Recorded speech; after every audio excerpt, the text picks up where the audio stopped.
Oke, halo guys, welcome back to Korea Ramit bersama orang Korea yang medok. Oke, Polo kembali lagi dengan konten swindler. Aku ngerti konten swindler ini sekarang kayaknya salah satu konten yang paling dicari sama Polo soalnya konsisten banget jumlah view-nya. Terima kasih.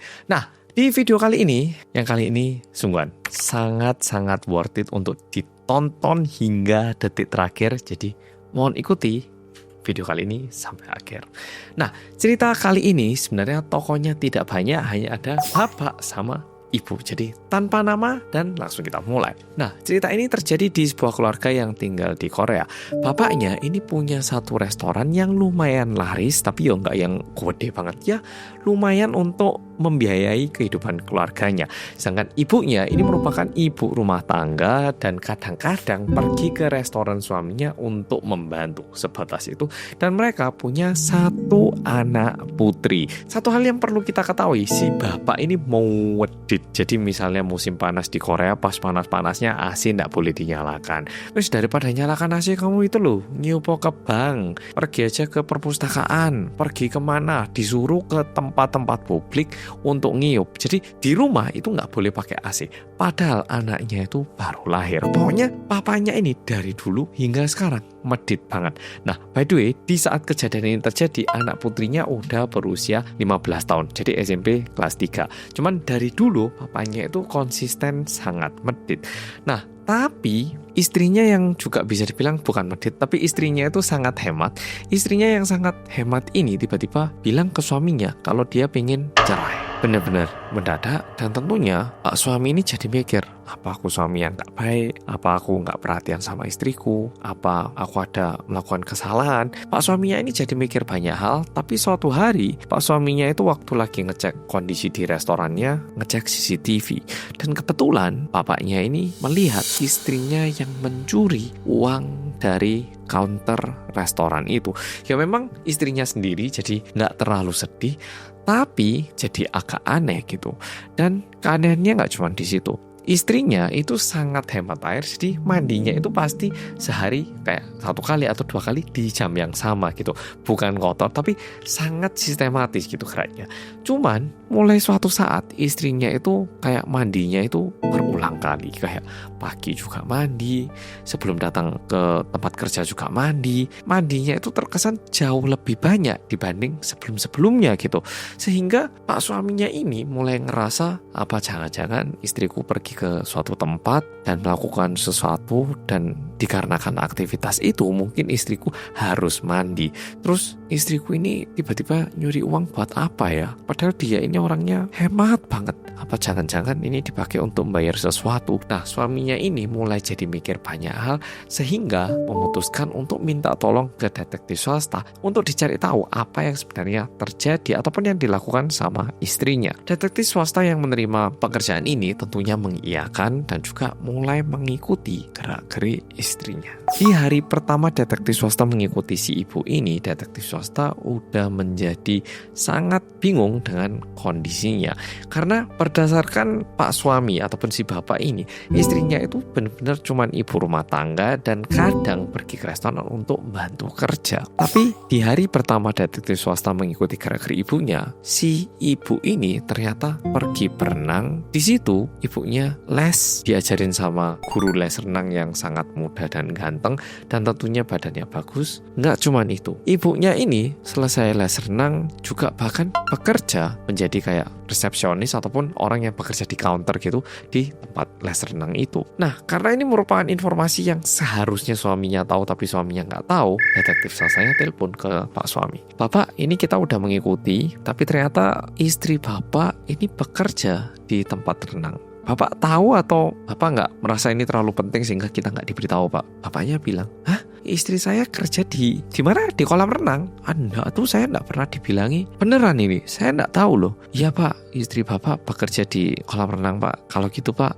karena kita masih mau menyelidiki lebih dalam, bapak jangan pura-pura tahu. Ya, berpura-pura kayak tidak terjadi apa-apa aja pak. Hidup seperti biasanya aja, jangan melakukan hal-hal yang mencurigakan pak. Siapa? Oh iya, saya pura-pura nggak tahu aja ya. Nah, beberapa hari ke depan, detektif swasta ini terus-menerus mengikuti gerak-gerik istrinya. Namun setelah diikuti sekitar 5 harian, detektif swasta juga mulai menyadari ada satu hal yang aneh tentang si ibu ini. Yang aneh itu bukan cuman renang dan bekerja di situ, tapi terkesan ibunya ini lumayan akrab dengan seorang laki-laki yang ada di tempat itu gitu. Dan bahkan di saat ibunya pulang kerja, kadang itu didatangi sama cowok muda, dan cowok mudanya ini kayak seharian ngikuti si ibu itu. Yang aneh, si ibunya ini terkesan sangat tidak senang ketika diikuti sama cowok muda ini. Dan karena detektif swasta nggak tahu ini cowok siapa, mereka tidak berusaha melakukan apapun, melainkan memutuskan untuk terus mengikuti gerak-gerik si ibu untuk beberapa hari ke depan.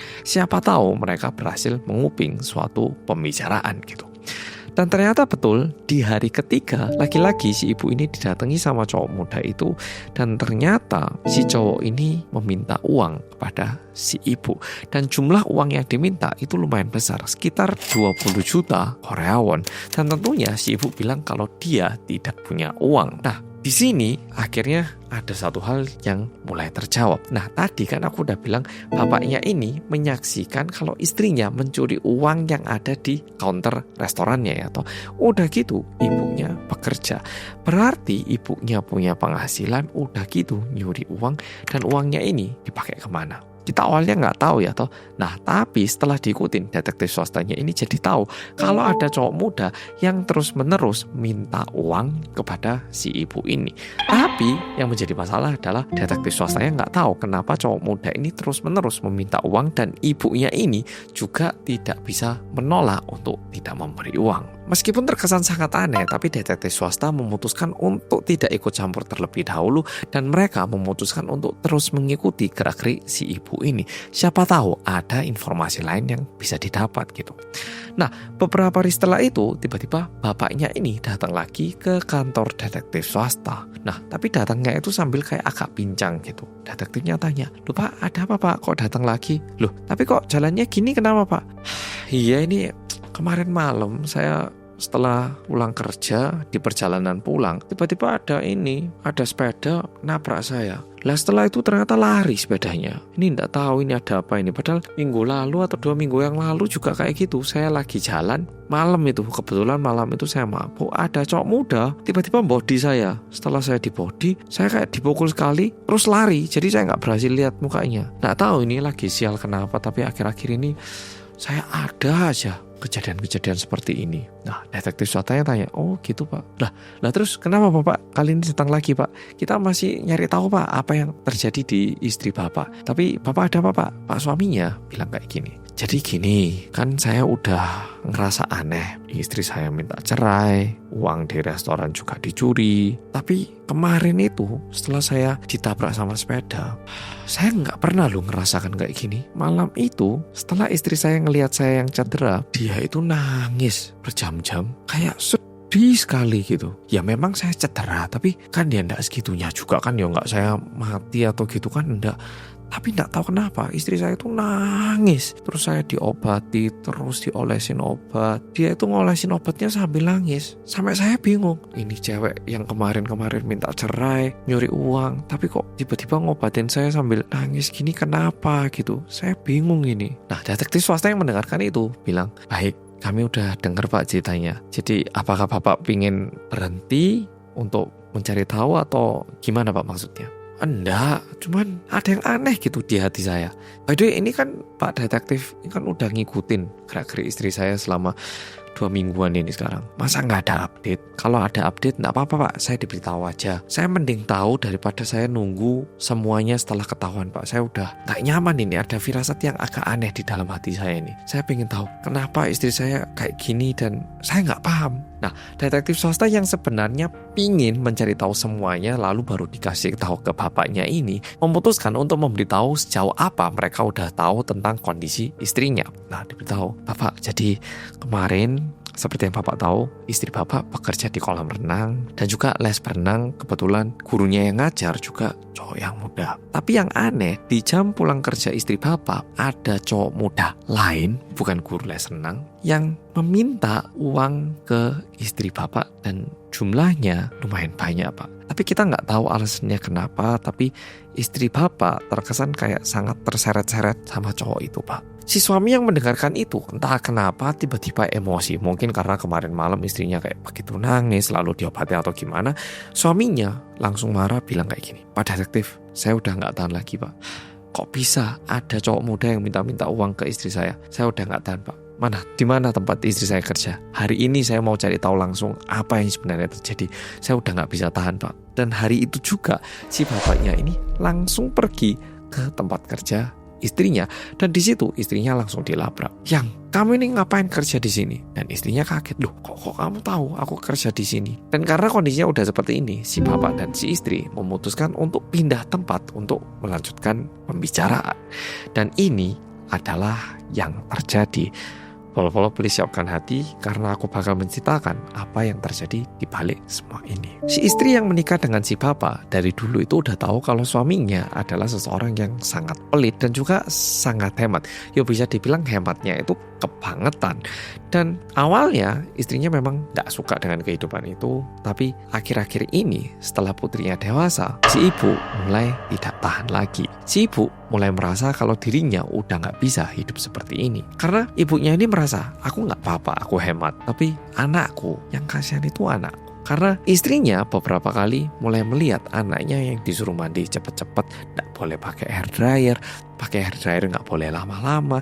Kayak anaknya yang sebenarnya tidak lahir di keluarga miskin ini terkesan harus hidup sangat pas-pasan gitu. Sehingga ibunya ini ngerasa, aku gak pengen anakku hidup kayak aku gak apa-apa hidup kayak gini. Tapi anakku gak mau aku rawat kayak aku pengen anakku mandi ya sepuasnya, mau ngeringkan rambut ya keringkan, gak usah lah hidup kayak gini. Dan itu membuat ibunya memutuskan untuk mulai kerja di kolam renang ini. Dan selama bekerja di situ, ibunya mulai merasakan hal-hal yang berbeda. Selama kerja di situ, ternyata ibunya diizinkan untuk les renang gratis. Ibunya ngerasa, loh, aku yang udah tua ini juga ternyata masih bisa belajar ya. Ibunya mulai ngerasa, aku udah nikah sama suamiku 20 tahun, mau mandi aja disuruh cepet-cepet.